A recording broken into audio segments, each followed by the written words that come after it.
अस्सलाम वालेकुम नाज़रीन, हाईटेक न्यूज के खबरनामे में आपका खैर मकदम है। मैं हूं नेहा खान। नजर डालते हैं आज की अहम खबरों पर। रियासती हुकूमत की जानिब से नाफिज करदा स्कीमों को अहल लोगों तक फराहम करने के लिए JHMC में पब्लिक गवर्नेंस सेवा केंद्र कायम किए गए हैं। अहल उम्मीदवार इन सर्विस सेंटर्स के जरिए अपनी दरख्वास्तें जमा करा सकते हैं। यह मराकज रियासती हुकूमत की जानिब से नाफिज करदा स्कीमों को अवाम तक पहुंचाने के लिए कारआमद साबित होंगे। अहल उम्मीदवार अपने करीबी प्रजा सेवा केंद्रों पर दरख्वास्त दे सकते हैं। डॉक्टर MS नवाज ने मुंह की सफाई के बारे में मालूमात फराहम की हैं। ये क्या होता है और कैसे बरकरार रखा जाए और क्यों जरूरी है। अपने मुंह और दांतों को साफ सुथरा और सेहतमंद रखना जुबानी हिफ्जान सेहत कहलाता है। दांतों की खराबी, मसूड़ों की बीमारी और मुंह के कैंसर समेत ज्यादातर जुबानी सेहत की हालतों को सिर्फ मुंह की सफाई बरकरार रखने से रोका जा सकता है। हमारा मुंह बैक्टीरिया के जिस्म में दाखिल होने का सबसे आसान तरीका है और ऐसी सूरत में ये दूसरे अज़ा के लिए जानलेवा साबित हो सकता है। जो इंडियन सोसाइटी ऑफ पेडोंटोलॉजी के बानी हैं, ये GB शंकालकर के यौम पैदाइश के मौके पर मनाया जाता है। जगतियाल जिले SP अशोक कुमार का आवाम से खिताब। उन्होंने कहा है कि ज्यादातर हादसे ट्रैफिक कानून की पाबंदी न करने की वजह से होते हैं और हेलमेट बेदारी बाइक रैली का आगाज किया। पुराने बस स्टैंड से आगाज किया। इख्तिताम पर उन्होंने कहा कि शराब पीकर गाड़ी ना चलाएं, फोन पर बात करते हुए गाड़ी ना चलाएं, बगैर सीट बेल्ट की गाड़ी ना चलाएं और हेलमेट पहनकर गाड़ी चलाएं। तेज रफ्तारी, खतरनाक ड्राइविंग, सिग्नल जंपिंग ना करें। उन्होंने कहा कि जिले में सड़क हादसात की रोकथाम के लिए इंस्पेक्टर सतह के ऑफिसर की निगरानी में डिस्ट्रिक्ट रोड सेफ्टी ब्यूरो शुरू किया जाएगा और जहां सड़क हादसात कसरत से होते हैं और सड़क हादसात की वजूहात और उनकी रोकथाम के लिए किए जाने वाले इक़दामात के बारे में रिपोर्ट दें। इस प्रोग्राम में DSP रघु चंद्र, टाउन CI वेणुगोपाल, SI लो तिरुपति, सुधीर राव, ट्रैफिक SI रामचंद्र मल्लेश और ट्रैफिक अमला मौजूद थे। शमशाबाद हवाई अड्डे पर नए गवर्नर विष्णु देव वर्मा का तेलंगाना के वज़ीर आला रेवंत रेड्डी ने इस्तकबाल किया और उन्हें गुलदस्ता व शॉल पेश करते हुए तहनीत पेश की। साबिक वजीर व MLA सबिता इंदिरा रेड्डी ने खानसास असेंबली में CM रेवंत रेड्डी और deputy chief minister Mallu Bhatt Vikramarka के तबसरों पर अपने गहरे गम का इजहार किया।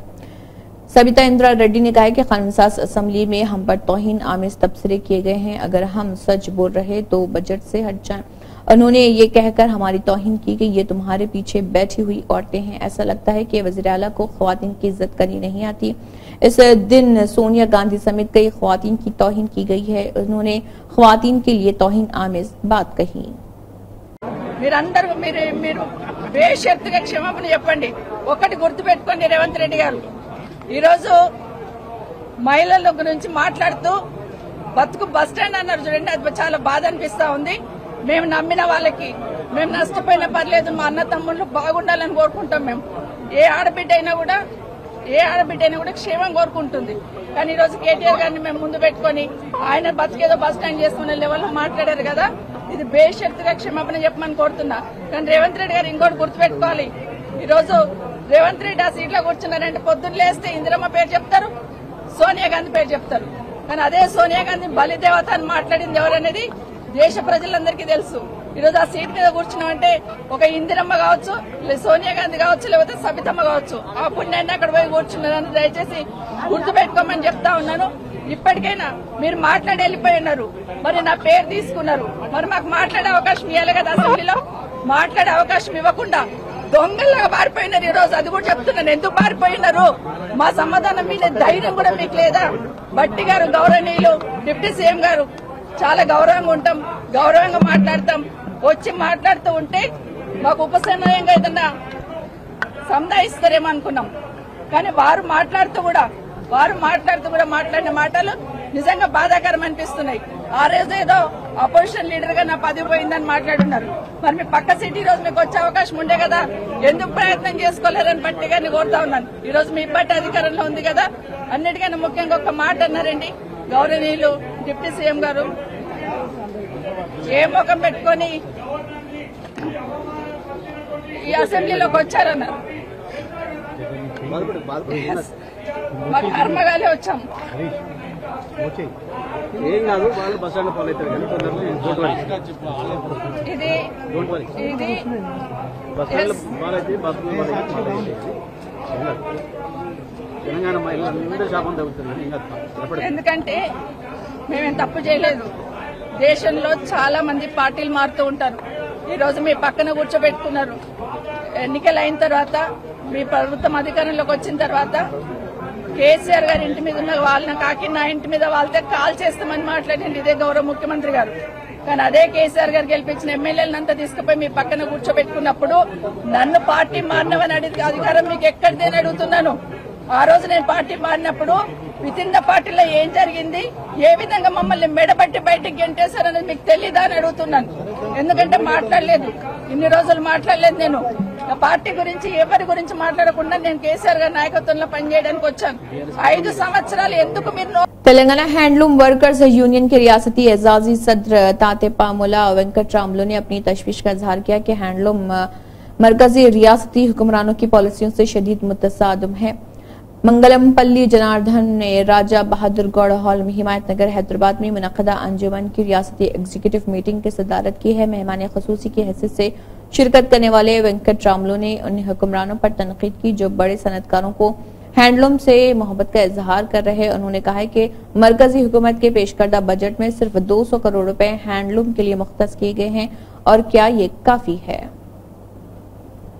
रियासत तेलंगाना के DGP director general of police Jitendra ने राजीव गांधी बैनुल अक़वामी हवाई अड्डे पर तेलंगाना के नए गवर्नर जश्नु देव वर्मा का इस्तकबाल किया। महात्मा ज्योतिबा फुले प्रजा भवन में मुनक़दा प्रजवानी प्रोग्राम में कुल 455 दरख्वास्तें मौसूल हुई हैं। अहदेदारों ने बताया कि रेवेन्यू से मुतल्लिक़ मसाइल से मुतल्लिक़ 94 दरख्वास्तें, महकमे सिविल सप्लाई से मुतल्लिक़ 77, महकमे बिजली से मुतल्लिक़ 45, हाउसिंग से मुतल्लिक़ 44, पंचायती राज देही तरक्की के महकमे से मुतल्लिक़ 40 और दीगर महकमों से मुतल्लिक़ 155 दरख्वास्तें मौसूल हुई हैं। चीफ मिनिस्टर रेवंत रेड्डी से मारूफ कुदरती ज़राअत माहिर पद्मश्री सुभाष पालेकर ने असेंबली में उनके दफ्तर में शाइस्तगी से मुलाकात की। सीएम ने पालेकर से कुदरती काश्तकारी के तरीकों और किसानों को फराहम किए जाने वाले बेदारी प्रोग्रामों के बारे में पूछा। इस मौके पर पालेकर ने गाय पर मबनी और कुदरती खेती के तरीकों पर उनकी लिखी हुई किताब वजीर आला को सौंपी। हम मच्छरला के इलाके में बनने वाले चौथे मेट्रोपोलिस में तमाम आम लोगों को आलमी मियार की सहूलियात फराहम करेंगे। चीफ मिनिस्टर रेवंत रेड्डी ने खानसास असेंबली में करेंसी बिल पर बहस के दौरान ये इंकशाफ किया। ఈ రోజు ముచ్చర్ల దగ్గర భూసేకరణకు సంబంధించి ఈ రోజు అక్కడ ఫార్మాసిటీతో పాటు అలైడ్ ఇండస్ట్రీస్ కోసం భూసేకరణ చేస్తున్నాం నోటిఫికేషన్లు ఇచ్చిండ్రు. కావాలంటే ఆ నోటిఫికేషన్ నేను అధికారులకు చెప్పి తెప్పిస్తాను. ఈ రోజు ప్రభుత్వం ఫార్మా అండ్ అలైడ్ ఇండస్ట్రీస్ తో పాటు అక్కడ నేను తమ ద్వారా వారికి ఈ మహానగరంలో పెట్టుబడులు పెట్టే పెద్ద కంపెనీలకు ఉద్యోగ ఉపాధి అవకాశాలు కల్పించే సంస్థలకు నేను చెప్పదలుచుకున్నా. అక్కడ skill university, young India skill university రేపు సాయంత్రం 4 గంటలకు ప్రారంభించబోతున్నాం. ఈ రోజు హైటెక్ సిటీ దగ్గర ఉన్న నేషనల్ అకాడమిక్ ఆఫ్ కన్స్ట్రక్షన్ ఎన్ఏసిని మేము అక్కడికి షిఫ్ట్ చేసి పెద్ద ఎత్తున స్కిల్ సెమీ స్కిల్డ్ అందరికీ నిరుద్యోగ యువకులకు నేర్పించాలి. అక్కడికి దాన్ని బదిలీ చేసి అక్కడ పెద్ద ఎత్తున వ్యవస్థను ఏర్పాటు చేయాలనుకుంటున్నాం. దాన్ని ప్రోత్సహించడానికి దాంట్లో ఆ కార్యక్రమాలలో పాల్గొనడానికి మీరు ముందుకు రండి. నేను హెల్త్ టూరిజం హబ్ క్రియేట్ చేస్తా అని చెప్పిన. స్పోర్ట్స్ యూనివర్సిటీస్ ఈరోజు యువకులు గంజాయి అని డ్రగ్స్ అని ఉద్యోగ ఉపాధి అవకాశాలు దొరకక వ్యసనాలకు లోనయ్యి తప్పుదోవ పడుతున్నారు. కాబట్టి తెలంగాణ సమాజంలో ఉన్న లక్షలాది మంది నిరుద్యోగ యువకులకు ఒక సాంకేతిక నైపుణ్యం నేర్పించి ఈ రాష్ట్రం ఈ దేశంలోనే కాదు మిడిల్ ఈస్ట్ కంట్రీస్ నుంచి వివిధ దేశాలకు వెళ్ళి ఉద్యోగ ఉపాధి అవకాశాలు పొందాలి అని చెప్పి అక్కడ స్కిల్ యూనివర్సిటీతో పాటు ఇతర దానికి సంబంధించిన నైపుణ్యం కలిగిన విద్యా అవకాశాలు కల్పించే యూనివర్సిటీలకు నేను అక్కడ అవకాశం ఇస్తా అని చెప్పిన అధ్యక్ష. అదేవిధంగా హెల్త్ టూరిజం ఈరోజు భారతదేశంలో ముఖ్యంగా హెల్త్ సిటీగా డెవలప్ అయిన హైదరాబాద్కి వేలాది మంది ఇక్కడికి రావాలనుకుంటున్నారు అధ్యక్ష. ఈ రోజు ఇక్కడ ఉన్న అంతర్జాతీయ ఎయిర్పోర్ట్ నుంచి బంగ్లాదేశ్కో మిడిల్ ఈస్ట్ కంట్రీస్కి డైరెక్ట్ ఫ్లైట్ ఉంటే ప్రతిరోజు వేలాది మంది ఈరోజు ఇక్కడికి వచ్చి వైద్యం పొందాలి అని వస్తున్నారు అధ్యక్ష. అందుకోసం నేను హెల్త్ టూరిజం హబ్ను తయారు చేసి అక్కడ ఒక 1000 ఎకరాల ప్రపంచ స్థాయి వైద్య సౌకర్యాలను ఏర్పాటు చేసే సంస్థలను పిలిచి ఇక్కడ హైదరాబాద్ నగరంలో ఉన్న పెద్ద పెద్ద కార్పొరేట్ ఆసుపత్రులతో పాటు పేదలకు అతి తక్కువ ధరతో వైద్యాన్ని అందించడానికి అన్ని రకాలుగా ఎన్నెన్ని డిసీజులు ఉన్నాయో వాటన్నిటి కూడా స్పెషలైజ్డ్ హాస్పిటల్స్ ఏర్పాటు చేయాలని అక్కడ మేము నిర్ణయం తీసుకున్నాం అధ్యక్ష. అదేవిధంగా స్పోర్ట్స్ అండ్ గేమ్స్ చిన్న చిన్న దేశాలు ఒలింపిక్స్ లాంటి పోటీలలో వాళ్ళు ఎన్నో పథకాలు తీసుకెళ్తారు. ఒకనాడు ఏషియన్ గేమ్స్ గచ్చిబౌలిలో మనం నిర్వహించుకున్నాం అధ్యక్ష. అంతర్జాతీయ స్థాయిలో ఆటల పోటీలు నిర్వహించుకున్న హైదరాబాద్ రాష్ట్రము, తెలంగాణ ఈరోజు ఆనాడు నిర్మించిన ఇన్ఫ్రాస్ట్రక్చర్ని ఈరోజు మనము అసలు ఎలాంటి ఉపయోగం లేకుండా నిరుపయోగంగా తాగుబోతులకు అడ్డాగా ఈ స్టేడియంలన్నీ మారుతున్నాయి. అందుకే ఈరోజు ఉన్న స్టేడియంలతో పాటు అక్కడ ఒక స్పోర్ట్స్ యూనివర్సిటీని పెట్టి అంతర్జాతీయ ప్రమాణాలతో ఈ దేశంలో ఉండే యువకులకు అందరికీ ఇక్కడ శిక్షణ ఇవ్వడానికి अन्नी एयरपार्ट महाराष्ट्र के वज़ीर आला एकनाथ शिंदे ने कहा है कि महाराष्ट्र सनत और सरमायाकारी के लिए पहली पसंद की रियासत है। बहुत सी जापानी कंपनियां रियासत में अच्छा काम कर रही। चीफ मिनिस्टर एकनाथ शिंदे ने जापान से अपील की है कि वो मुस्तकबिल में भी रियासत में सनत और इंफ्रास्ट्रक्चर सेक्टर में सरमायाकारी में इजाफा करें। जापान के नए तैनात कौंसलर जनरल यागी कोजी ने वज़ीर आला से उनकी वर्षा रिहाइशगाह पर बशुक्रिया मुलाकात की। इंडिया अलायंस की जानिब से धना चौक इंदिरा पार्क हैदराबाद में दिल्ली के वज़ीर आला और आम आदमी पार्टी के कौमी कन्वीनर अरविंद केजरीवाल की हिमायत में मोदी हुकूमत की आमरीत के खिलाफ चार्जिंग हमले किए और डिक्टेटर साजिश के साथ अरविंद केजरीवाल को जेल में डाल रहे कहा। उन्होंने कहा है कि जहां उनकी जान को खतरा भी है, जेल में रहते हुए उनकी शुगर लेवल 34 मरतबा 50 से कम हो गई है। रिपोर्ट में वाज़ेह तौर पर दिखाया गया है उनकी जान को बड़ा खतरा है।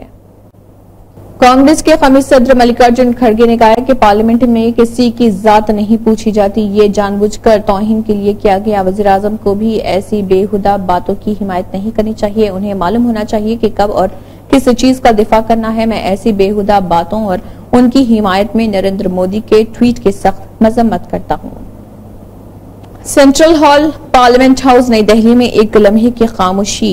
वायनाड लैंडस्लाइडिंग में जानों को खराज अकीदत पेश करने और दिल्ली में यूपीएससी के 3 उम्मीदवारों को खराज अकीदत पेश करने के लिए जो सैलाब की जद में आकर दम तोड़ गए।